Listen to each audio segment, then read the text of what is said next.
I'm Derrick Jensen. This is Resistance Radio on the Progressive Radio Network. My guest today is Michael Robinson. His work focuses on the protection and recovery of top predators like Mexican gray wolves and jaguars. He's been associated with the Center for Biological Diversity since its founding and joined the staff in 1997. Michael holds a master's degree in literature from the University of Colorado at Boulder and a bachelor's from the University of Texas at Austin. He's also the author of a well-reviewed book on the history of wolves in the United States called Predatory Bureaucracy, The Extermination of Wolves and the Transformation of the West. That's University of Colorado Press, 2005.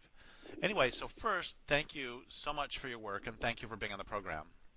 Oh, thanks, Derek. I'm happy to be here.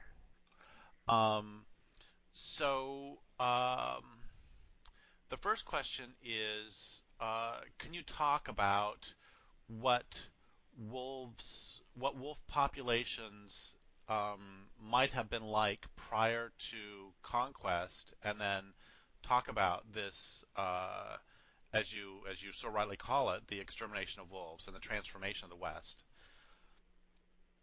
Sure. So there's a few years ago there was a genetic analysis of wolves in the United States that attempted to look backwards and answer precisely the question you're asking: how many were there originally? And the answer was something on the order of 2 million wolves in North America originally.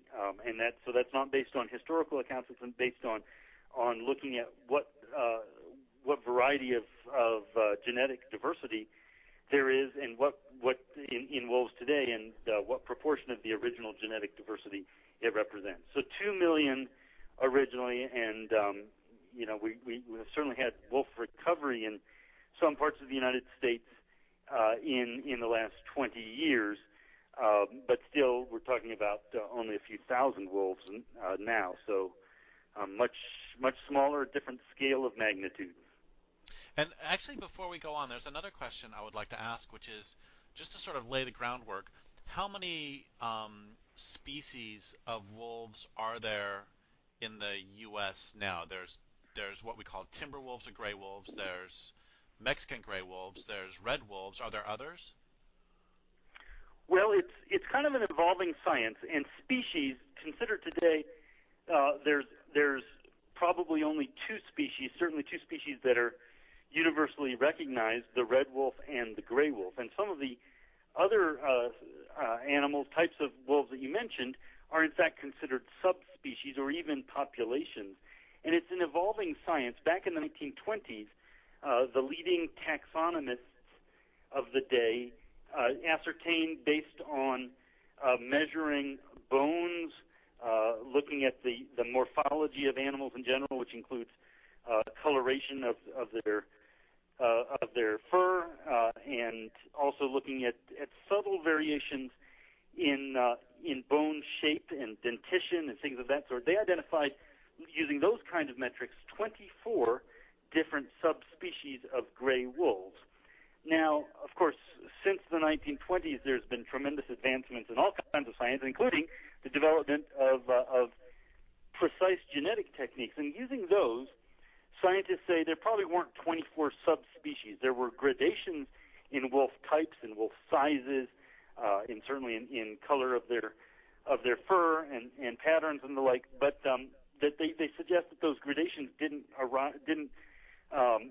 rise to the point in which they represented different subspecies as often as those 90 years ago thought that there were. So they suggest now that there's 5 subspecies, or were originally 5 subspecies of gray wolf in North America. So the Mexican gray wolf is considered, back 90 years ago as well as today, considered one of those subspecies. It's the southernmost occurring gray wolf subspecies. Many others of the supposed subspecies that were identified so many decades ago are now have been sort of lumped by current scientists into other subspecies that they consider have a greater foundation to be recognized as subspecies. But there's no guide to what particularly represents a subspecies as opposed to a population. So there's different ways of interpreting different data, but there's no question there's a lot more information available to us today with genetic analysis. And in some respects, we're talking about differences that are at this point theoretical, because whether or not, for example, there was ever a separate subspecies called the southern Rocky Mountain wolf, Canis lupus youngi. That animal no longer exists. It was exterminated. Whether it was a population of animals that was that could be characterized as part of a broader subspecies, or whether it was as seen so many decades ago as its own, it doesn't exist. So, in terms of recovery planning, what we know, for the current era, for looking into the future, there were wolves throughout the entirety of the United States, and they did differ. There were adaptations to different types of environments, and in particular to different prey animals that the wolves were likely to be pursuing and feeding on. And in terms of where we go from the future, many of these places that used to have wolves could again have wolves. The habitat is still there. In some cases, even the habitat may have improved somewhat, which is certainly an uncharacteristic situation in the modern world. But there's been reductions in livestock grazing in some areas. There's been increases in prey animals that were hunted to extinction or near extinction 80 or 100 years ago. And so whether or not we have the precise same type of wolf, we know that wolves that were very closely related, just to use the same example, could be reintroduced into Colorado and would serve their natural ecological function, and in general keep the gray wolf species from going extinct again, or contribute to their resilience in the face of modern pressures. But I hope that overview is helpful. Oh, that's really helpful. And it actually leads to, before we get to the extermination, that leads to another question, which is, you said a variety of prey species, and presume that most listeners are very sympathetic, but they may, we hear, sort of the propaganda is that that the wolf is going to eat Little Red Riding Hood and is going to basically kill every cow it sees and going to do all this other. Who do wolves eat naturally? And also, you said a variety. So, are there some wolves who are more adapted to eating, say, deer, and other wolves will eat chipmunks? I don't know myself. Well, chipmunks might be part of the diet of some wolves, but they would be more in the category of hors d'oeuvres rather than a solid meal. So the thing that characterizes wolves altogether is that, first of all, is I'm sure most of your listeners are aware, they're family animals. They're social animals. They go about primarily in groups that we call packs, and that aids them in their hunting of large animals, ungulates, hoofed mammals, which are really the bread and butter of all wolf types. And the smaller animals certainly they will eat, but is not enough to sustain them, particularly because when you go about in a pack like that, if you're able to kill, say, a northern type of wolf, moose, or even further north, caribou, or elk in many parts of their range, these are animals that take a lot of helping hands, or maybe it's helping mouths and paws to be able to bring down, and they're certainly not successful all of the time. In fact, it's a minority of the time in most instances, most circumstances, that they actually successfully kill an animal and can feed on it. But once you do, there's a lot of mouths to feed. There's a lot of hungry stomachs. And so if you're talking about a 600-pound animal, that's something that can feed a family group of wolves. If you're talking about a much smaller animal, as I said, that's really snack-type food for an individual wolf rather than for a group. So they feed primarily on hoofed mammals. In the north, as I suggested, moose, caribou are some of the prey animals of wolves in the far north of our continent. And this goes well beyond wolves, but throughout many different types of wildlife. The further you get to the poles, the animals tend to be larger, have larger body size. That's in large part to conserve heat in the face of a cold climate. And the further you get to the equator, you have animals with somewhat smaller body types. So, for example, Arctic wolves are substantially, which at the northern end of their range in North America, are substantially bigger than Mexican gray wolves at the southern end of their range. And there's a gradation of wolf sizes and types in between. So on that southern edge of the range, the Mexican gray wolf, whose original range was conceived of back when there was a sense that there were far more subspecies than are generally recognized today. They were seen as occupying areas in the Sierra Madre of Mexico and in what's called the Sky Island ecosystem of the southern portion of southeastern portion of Arizona, southwestern portion of New Mexico, and a small portion of Texas as well. And in those ecosystems, there were few, if any, or in those landscapes, I should say, there was few, if any, elk. And instead, the wolves were thought to have preyed primarily on white-tailed deer, including a subspecies of white-tailed deer called Coues white-tailed deer, which is smaller than whitetails elsewhere. And they were also feeding on collared peccaries, which are also known as javelina. That's an animal that resembles a pig, but is actually not closely related to pigs, but is also typical of this arid environment in the Sky Islands ecosystem. Sky Islands, by the way, is a term that refers to mountain ranges that rise out of a desert sea, if you will, just as if they were islands. And as part of that landscape, there's various animals that live in each individual Sky Island mountain range that have not had a chance to because of the very differing ecosystem far down below in the desert, haven't had a chance to interact with others of their kind, and so they evolved individually and are different from others of their kind. But wolves are animals that travel between these different mountain ranges because they have larger ranges. So, a long answer to a brief question. It depends on where they are and what they've evolved to eat, but they're all adaptable to an extent. And for example, Mexican gray wolves that have been reintroduced into areas north of their originally conceived historic range have fared quite well, primarily preying on elk. Well, thank you for that. So let's talk about the extermination of wolves, or this culture's war on wolves. And you can approach it however you want. Do you want to talk about the present? Do you want to talk about, give a historical overview? How would you like to approach that? I think it is important to look at how we got to the present point. Wolves were seen as competition for humanity in the food that we've designated as our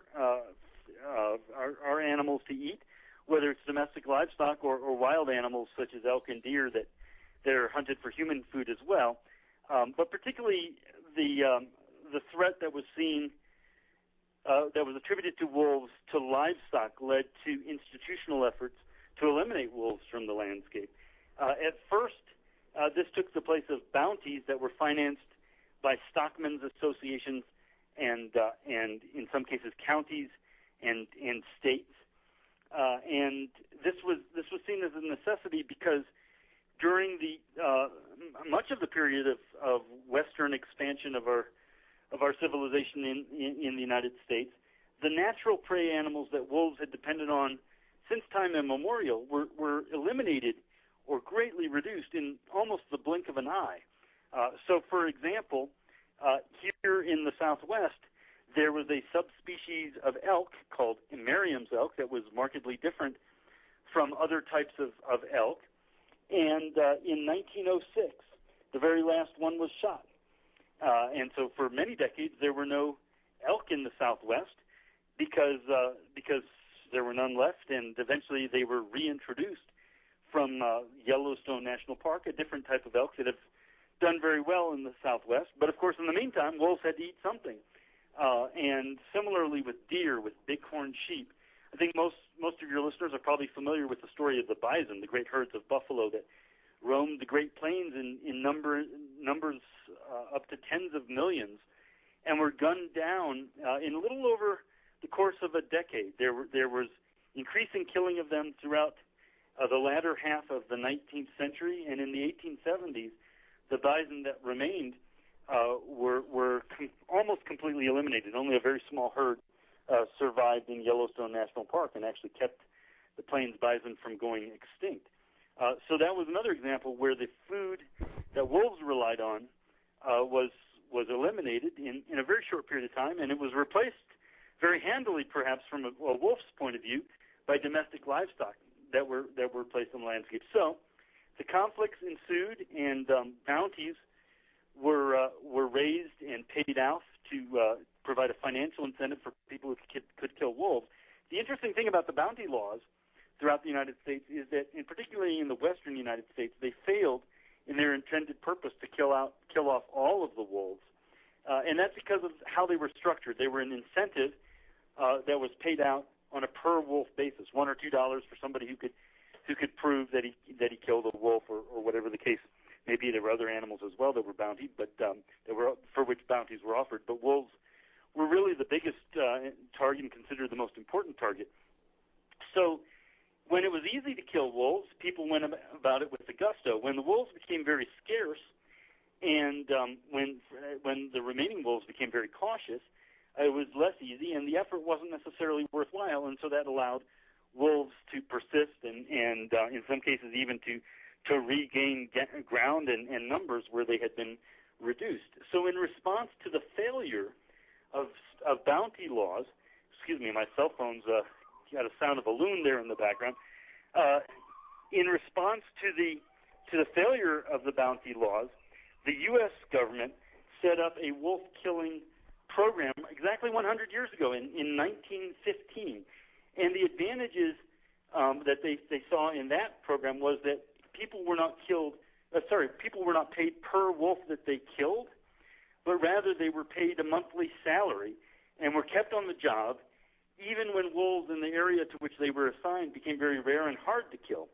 And so they could focus on killing the very last ones and eventually managed to exterminate them. So there was a federal program that did the job where local incentives and state incentives were not sufficient.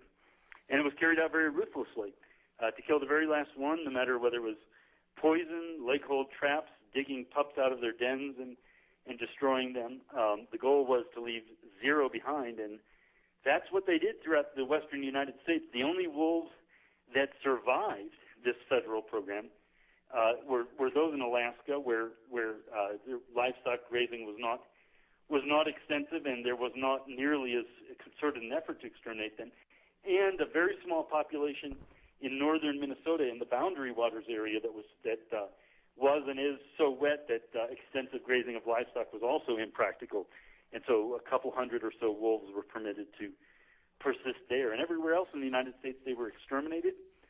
And in 1950, after the wolves in the U.S. were almost entirely gone, the U.S. Fish and Wildlife Service, which was the agency that had carried out this program, began exporting it as a foreign aid program to Canada and to Mexico, and basically teaching people in those two nations how they could efficiently kill wolves, and providing American government-produced poison to facilitate that. And that led to poisoning of a lot of wolves in Canada, but the country was so vast it was impossible to exterminate them. A lot of other animals poisoned as well: weasels, wolverines, bears. And in Mexico, they were more successful, and they managed to kill all but a handful of wolves in the Republic of Mexico before the Endangered Species Act became a law in 1973. And so can you bring this up to the present, where wolves are recovering in many places, but there is still there are still programs to kill them? Yeah, so the passage of the Endangered Species Act, which was a Richard Nixon idea and pushed by his administration and signed by the president, at the end of 1973, it really reversed the old ethos that was written into government policy, that we kill any animal that's inconvenient to us and we seek to exterminate their entire species. And instead it provided dramatically different marching orders, which is that we're going to take proactive steps to keep animals, and as well as plants, from going extinct, and not just to conserve those particular types of life forms, but much more broadly to conserve the ecosystems on which endangered and threatened animals depend. And that's that charge to conserve the ecosystems is actually the first stated policy or reason for the Endangered Species Act written into the law itself. So that led to some restrictions on killing The remaining wolves, which are very, very few, as I said, mainly in Minnesota, but there were still a handful of wolves that were crossing over the border now and then from Mexico, and it led to restrictions on pursuing those animals to kill. But it also led to recovery plans being written for wolves. So, for example, in 1980, there was a recovery plan written for northern Rocky Mountain wolves and was amended in 1987, updated, and it called for reintroduction of wolves into central Idaho and into Yellowstone National Park. And wolves were already returning from Canada into northwestern Montana Glacier National Park and surrounding regions. They were returning on their own, but it said we need to have 3 populations that are linked together with a minimum of 10 breeding pairs in each population for recovery. And this was based on science that, back in 1980 and 1987 hasn't advanced nearly as far as science has today. Today, scientists are much more likely to believe that far more animals of any type, but especially wolves, not all of whom breed in any population, must be on the ground to ensure their long-term persistence. But those were very minimal goals that were set in the 1980s, as I said, for the northern Rocky Mountains, and led to reintroduction in 1995 of wolves in Yellowstone National Park and in central Idaho, and the growth of wolves in that whole region of the northern Rocky Mountains. Similarly, wolves were protected. They did not require reintroduction to increase in numbers.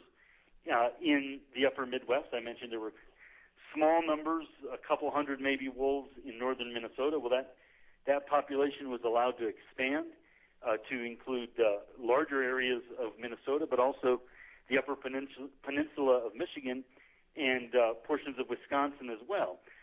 So that wolves in that population expanded both in distribution and in numbers until there's something on the order of 5,000 of those animals today. And in the Southwest, in 1998, the Mexican gray wolf was reintroduced to Arizona and New Mexico. So the upshot of it is that wolves have increased in numbers thanks to the passage of the Endangered Species Act, but in more recent years, there's been significant attacks on them, and in some cases, their numbers have been driven down as well, and perhaps even more troubling in the long run. There's been some gaping holes that have been that have been created in the Endangered Species Act due to political efforts to destroy the law and to destroy a lot of wolves. So, what are some of those holes? The most serious hole in the act, as I describe it, came in 2011, and if you can think back 4 years ago and recall, and your listeners can recall, the stand budget and also wait, the phone crapped out for a second. So last thing I heard was 2011. Your listeners may recall. Yes. So 2011, your listeners may recall that there was a huge standoff between Congress and President Obama over the budget and over whether the United States was going to honor its debts and make payments to people who've counted on the United States creditworthiness for buying bonds and the like. So the Republican Congress was insisting they weren't going to pay their debts and they weren't going to approve a new budget. There's a big standoff. There were lots of negotiations, and as part of those negotiations, a rider was slipped into the omnibus bill. The bill that was going to cover all of the conflicts and actually allow us to pay our debts and allow us to have a United States budget. And the rider said wolves in Idaho, Montana, eastern Oregon, and eastern Washington, and northeastern Utah will be taken off of the endangered species list, notwithstanding any other law. So in a sense, it was amending this very successful law that's prevented the extinction of not just wolves, but so many other animals and plants that are vital to a living planet.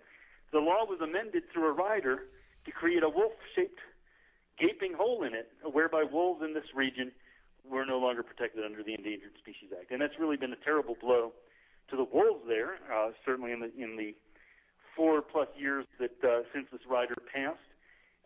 There's been about 2,000 wolves that have been killed, both through federal hunting, through mainly aerial shooting of wolves that are radio-collared or their pack mates that are found through following radio-collared wolves, through federal trapping and snaring, strangulation snares, but also through licensed hunting, state-licensed hunting, that has been very aggressive and has sought to drive wolf numbers down. So the wolf numbers have decreased since then. There were about 1,700 or 1,800 wolves in the populations in the bi-state population. Actually, it was a little less than that because that number includes wolves in Wyoming that were not taken off the endangered species list. And the numbers have gone down, not sharply yet, but sadly the state of Idaho is gearing up to reduce numbers much more, and the state of Montana as well. So there's been big losses in wolves there, lots of wolves killed under, frankly, very inhumane conditions, many of them. And also this precedent set that the Endangered Species Act can be amended through a rider that removes protections from animals that are still, from a scientific point of view, still imperiled. And the threat of that continues even this fall. There's several bills that have been introduced in the Congress, and some of the sponsors that explicitly stated their intention and desire to have these bills incorporated in a massive omnibus bill that would fund the entire federal government this year. And those bills would take various populations or various states that now have wolves and exempt them from the Endangered Species Act in terms of protecting those wolves. So the biggest threat is to wolves in Wyoming and in the Great Lakes states.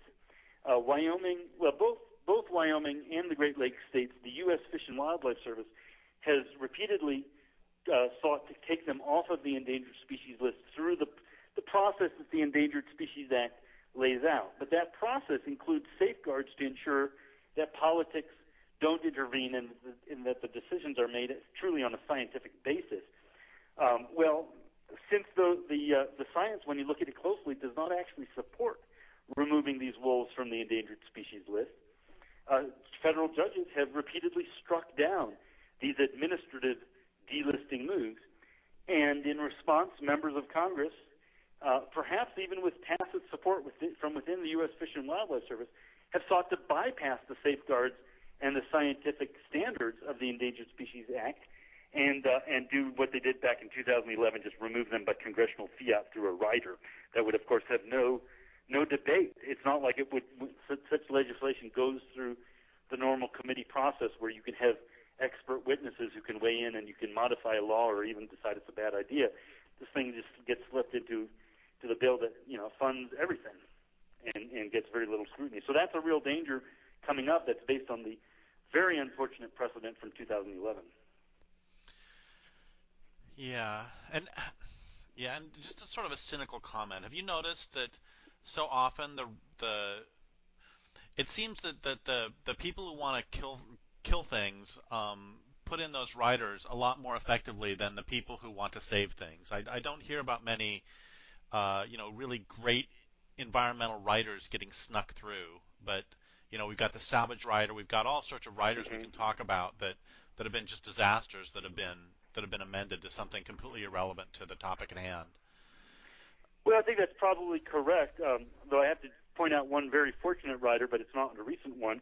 That was in the late 1890s, the rider that created that reserved the land that we now know as national forests from being privatized, and just actually gave the president the authority to set aside national forests. But in the modern era, I think you're right. I think there's been very few instances, if any, that I can't think of any at the moment, where a rider to safeguard the nature, endangered species, wild places has gotten through, whereas so many riders that undo protections have in fact gotten through. I want to talk for a second about the claim oftentimes. Well, I'll just ask you, what is the claim? What is their claimed reason for having to kill these wolves? Having in quotes to kill these wolves. Well, the livestock industry has been unalterably opposed to wolves from the outset. It was on behalf of the livestock industry that the U.S. government exterminated them. The livestock industry used every trick in the book to try and prevent reintroductions of wolves, to try and weaken protections of them under the Endangered Species Act, and of course to circumvent the Endangered Species Act and massacre them as they successfully did in 2011 in the northern Rocky Mountains. So, there's really a lot of political clout that the livestock industry has been able to throw at this, and that's the genesis of it. You go ahead. Yeah, I just want to point out that to listeners that a lot of these people who are complaining, a lot of these livestock owners who are complaining, are first, they're grazing their livestock on public lands, and second, a lot of these people who are complaining, there are programs in place that if they actually lose a cow or a sheep to wolves, they get paid for it. In fact, if it's a confirmed kill, I believe in the state of Washington at least, they get paid double value. So from a purely financial perspective, honestly, if I were raising cows on public lands and I was getting paid double market value for every cow, I'd be like saying, "Come here, wolf, come on." I'd be trying to encourage it simply because you're going to make a lot more money than getting market value. So the point is, it's not, unless I'm misunderstanding all this, it's not even purely financial. Well, I think you raise a very good point. There's, like everybody else, owners of livestock have ideological motivations, and that has turned out to be almost uniformly opposition to predators. And sometimes the amount of money that they might get in reimbursement, takes a secondary stance to their strong feelings of opposition to wolves. And as you say, it's the public lands. There is public money as well as private money that has been used to indemnify and reimburse the few people who have lost livestock to wolves. But in some cases, people just feel very strongly, and their ideology dictates their stances more than the finances do. Do you actually know numbers? And I want to be clear when I'm asking for these numbers that I am not sympathetic to the livestock industry at all, but I want to get the numbers out there if you've got them. Do you know how many cows or sheep are either confirmed or likely kills by wolves every year in the American West? I mean, I don't have those numbers in front of me, but I can give you scales of magnitude in those numbers. Yeah. Is it 10 or is it 100 or? Well, it certainly depends on where, in different areas, there's different wolf populations, and there's different efforts that, or in some cases no efforts to prevent depredations, to proactively through keeping wolves and livestock apart. In general, and you can get this from the Department of Agriculture, maintains a set of statistics. In general, it's a fraction of 1% of the livestock deaths can be attributed to wolves. In fact, it's a very, very small number. I don't, again, have it in front of me, but I want to say something on the order of 1 or 2 or 3% that are of livestock deaths in the American West are attributable to predators overall. In many instances, what you have is feral dogs that are responsible for the most of them. Wolves are just a tiny, tiny fraction of that. So in terms of absolute numbers, again, it varies from year to year and certainly in place to place. But we're talking about, in some cases, some years in the Mexican gray wolf reintroduction program, you could count the livestock depredations on 1 or 2 hands. In other cases, it's gone a little bit higher. One of the interesting things is there's actually a correlation. I live in New Mexico, right by the recovery area for the Mexican gray wolf, so I follow it very closely for the Center for Biological Diversity. And one of the interesting things was a correlation, an inverse correlation between the number of wolves that were removed from the wild, supposedly in response to depredations, largely actually in response to just political pressure from the livestock industry, and the number of livestock that were killed in subsequent years. And so, counterintuitively, what we found is that when the federal government was very aggressively going after Mexican wolves, gunning them down, trapping them on behalf of the livestock industry. This is, post-reintroduction. We're talking about this century.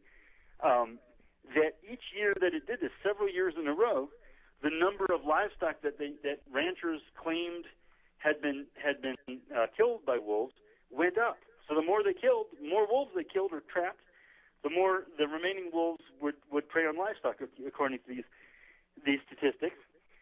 And that when the federal government, thankfully, laid off killing and removing wolves for a few years, they're now back at it because they were doing it so aggressively that they were really they were driving the population down multiple times, and the population was never able to really, use a phrase, to get itself on its feet. So when the Fish and Wildlife Service finally gave the wolves a break, the number of depredations on livestock went down, which suggests that there's a lot that could be done when the motivation is there to actually prevent wolves from preying on livestock. And that when ranchers saw that livestock depredations led to more wolves being destroyed by the federal government, they really took much fewer measures to protect their stock, because, as you point out, they were being reimbursed very generously, and still are, for the actual depredations. So there's no real loss to them.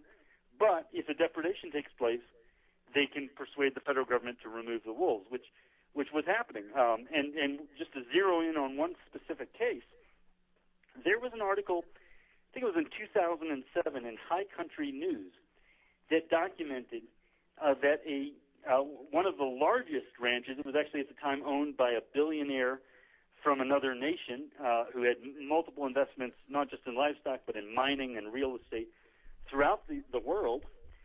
When one of this rancher's employees, one of these rancher's employees was engaged in actually trying to encourage wolves to kill livestock for that reason. And he made that statement very forthrightly to High Country News, that he had brought a cow that was about to give birth to very close to a wolf den, and left her there. And the first night, nothing happened. And the next night, apparently, shortly after she gave birth to a calf, the wolf, this animal was brought up to within half a mile of a wolf den, which is really, really close, and was branded there, which this ranch employee suggested, because branding an animal involves searing its flesh, and it suggested could create an olfactory lure to the wolves. The next night, the cow and her newborn calf were killed by wolves, and then the U.S. government came in and destroyed the wolf pack, which was exactly the intent of the ranch employee in bringing the cow directly to the wolf den. So this one illustration that was actually documented shows perhaps some of the mechanism by which wolf depredations on livestock went up. The more the federal government was happy to and went about and destroying wolves, and went down when the federal government exercised a little more prudence and gave the wolves a little bit of a break and allowed them to stay out there. Well, thank you for that. And I want to point out also that if you're in almost any business, you're going to have, any time you have less than 1% losses, it's not really worth going to the government about. I used to be a commercial beekeeper, and you're going to have, I ran about 300 hives, and you're going to have losses. And if I only lost 1% of my hives, if I lost 3 hives, I'm not going to go to the government about that. That's nuts. If you run a shoe store, if you lose 1% through stuff getting destroyed in the mail, it's not the end of the world. It's a 1% loss, and they're actually, that makes clear to me that the economic motive is only part of it, because that's completely nuts to make federal legislation about something that's less than a 1% loss. Yeah, and I think it's a good point. And as you pointed out earlier, of course, many of these stock are grazed on public lands, where there should be a little bit more care for the public values involved, including the wildlife. And the sense that the federal government owes a certain industry a living is, certainly there's always been industries that have sought federal favors, federal subsidies, and the like. But in the case of the Western livestock industry, it seems like a large portion of the game plan is being supported by taxpayers from all over, whether it's free fencing material, which certainly doesn't aid other wildlife to string barbed wire fences up, but it helps with ranch management, or with development of water sources to aid livestock distribution, or killing off the predators, and many, many other instances. People from all over the United States are paying the cost of that. And in some instances, I think that's allowed the livestock industry using the Western public lands to develop a sense of entitlement that really they, and in fact, in some cases, an insistence that what we all know of as the public lands are not public at all. And you have extreme cases such as Clive and Bundy in Nevada, essentially declaring that these lands are private lands, contrary to every Supreme Court precedent and laws that have been passed. And that happens here in New Mexico as well, and other places. So when you have that sense of entitlement that the world owes you a living, people can get very insistent in trying to badger the government when it seems like it's not doing 100% in serving one's bidding. So we only have like 5 or 6 minutes left, and we've talked about the first half of the title, the Extermination of subtitle, the Extermination of Wolves. We haven't talked about the transformation. And I want to tell you really quickly about a friend of mine who teaches at a college or university in Binghamton, New York. And there's a big struggle going on there because there's a college forest that is being slowly destroyed because there's so many deer, and the college doesn't want to cull the deer because animal rights activists would protest too much. And the point is not the animal rights activists, and the point is not even the college, but the point is that the forest is being destroyed because there's too many deer. And there are too many deer because ... Now you take over. And that's... Well, yeah. I mean, in the case of the East, not only have the wolves been exterminated, but except in South Florida, where the Florida panther is barely hanging on at the far southern tip of Florida, the pumas or cougars or mountain lions, all the same terms for the same animal, have also been exterminated.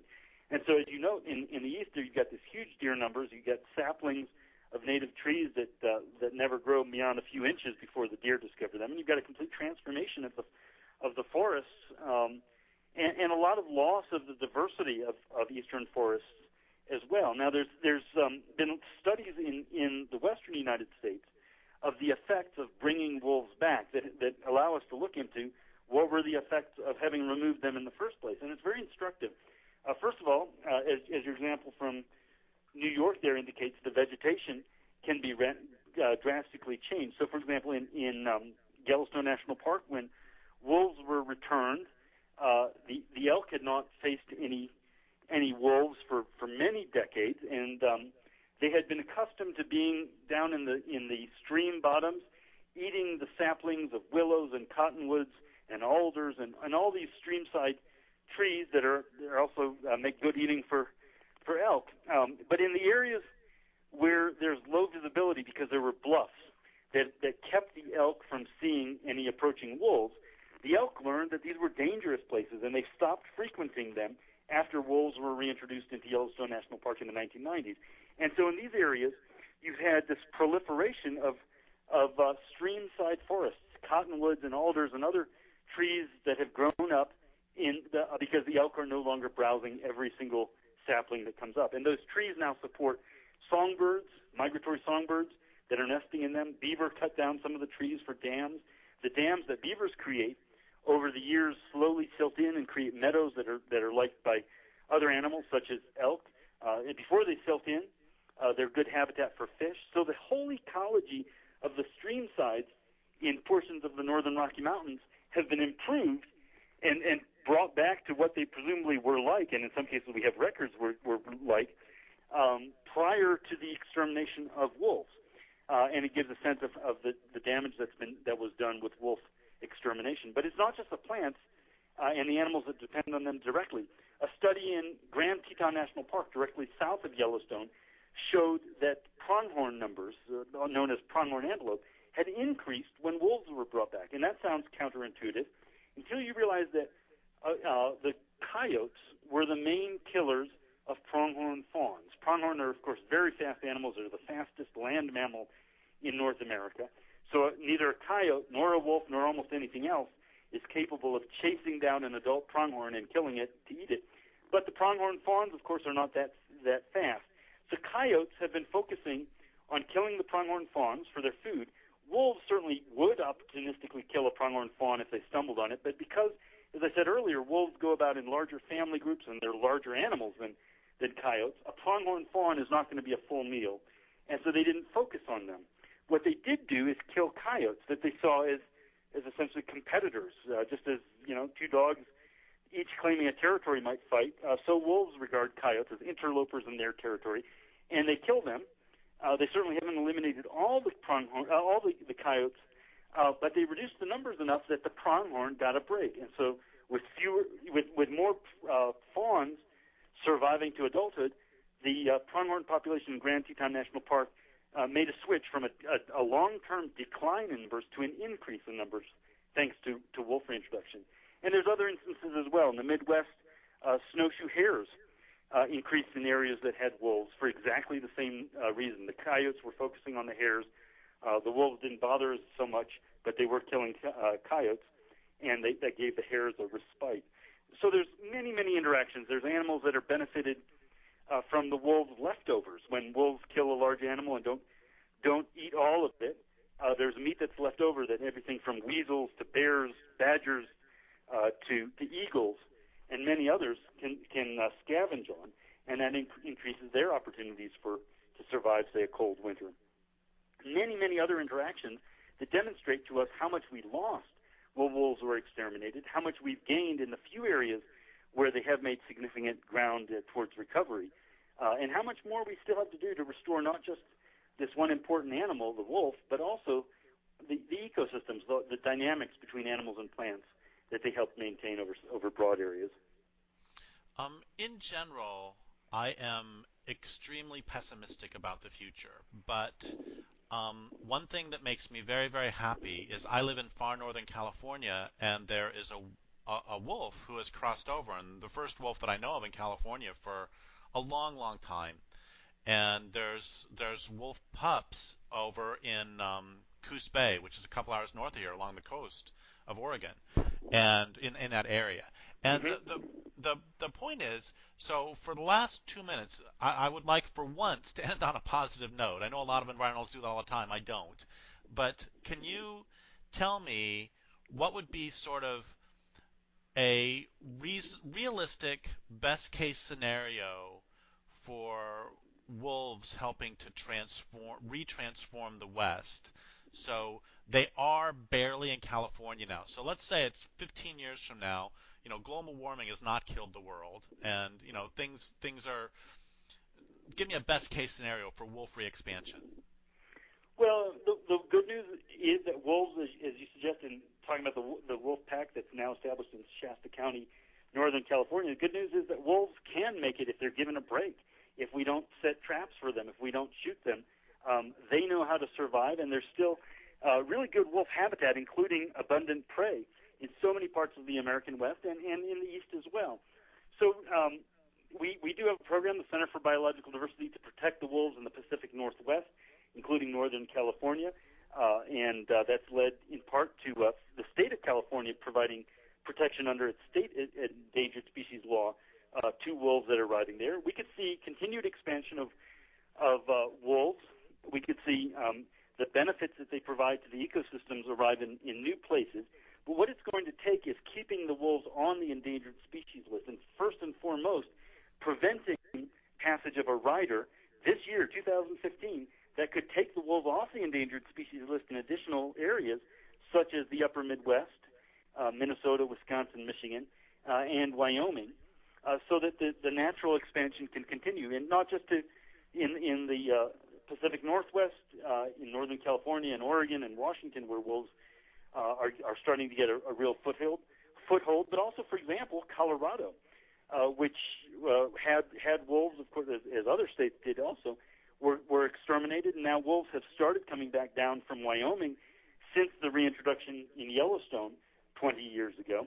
But none of them have survived long enough, and certainly there's no population of wolves in Colorado. So if we can keep them on the endangered species list, then the U.S. Fish and Wildlife Service will be required to develop a national wolf recovery plan that addresses all the places that could support wolves, that should support wolves, that would really provide for their long-term survival in the face of all the changes that are taking place and will take place in our natural environment.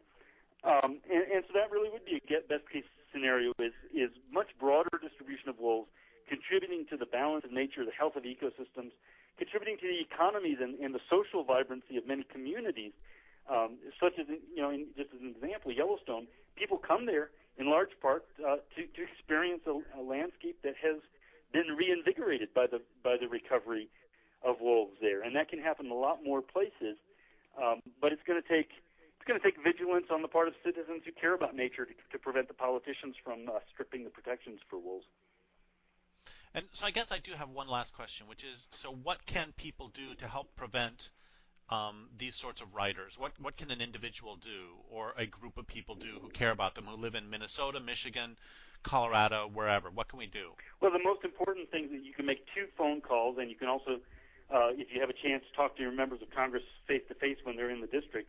1 phone call, or maybe 3 or 4, you should go to each of your United States senators, 1 to your member of Congress, and 1 to the White House, urging no riders that would remove protections for wolves or for that matter, other endangered species, because now many species are being targeted by these riders.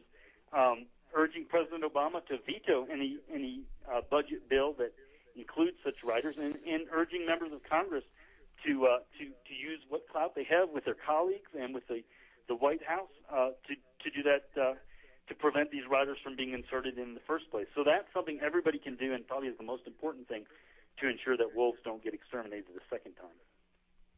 Well, thank you so much. I would like to thank listeners for listening. My guest today has been Michael Robinson. This is Derrick Jensen for Resistance Radio on the Progressive Radio Network.